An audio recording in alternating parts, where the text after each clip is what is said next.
Lalaki patay matapos gintiro sang iya pakaduha sa Leon, Iloilo. Samtang manghod ginbuno sang magulang sa Lambunaw, Iloilo. Si Julius Bilacaol nakatutok. Literal nga wala na nakabugtaw pa ang 26 anyos nga si alias Jericho sang Bucari, Leon, Iloilo.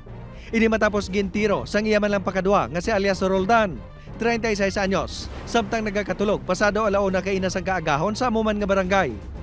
Natabo ang krimen sa isa ka balay kung sa diin mayara sang Vendo Wi-Fi. Diri ko naman sa nagatambay ang biktima. Sa terrace, kaga samtang nagakatulog, amo ni sa ginapalapitan ni aton nga suspect, kaga gina point blank ang tiro sa ulo. Madasi nga nagpalagyo ang suspect dala ang wala madeterminar nga kalibre sang pusil. Hindi man kuno hubog ang duwa sang tion sang insidente. Ang ginatudlo kabangdanan sini, daan nga hiligutanon base sa pahayag sa mga himata sang duha sa kapulisan.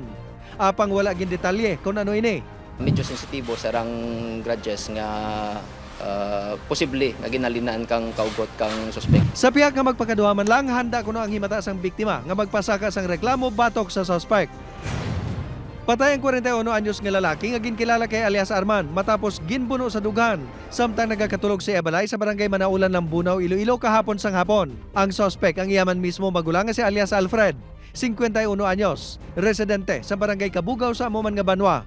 Sunod sa Lambunaw Police, nagpadulong sa lugar ang suspect kagud mamiyesta apang ginsumpa gini sang biktima. Nagpauli kuno ang suspect kag ginbalikan ang biktima kagulpiada na lang nga ginbuno. Daan nga hiligutanon ang ginalantaw nga rason sang kapulisan sa krimen. May kalain kuno sang botang suspect sa yamanghod tungod masami sini nga ginasakit ang ila ginikanan. Upod kay Hans Desierto, Julius Bilacaol. 1. Western Visayas.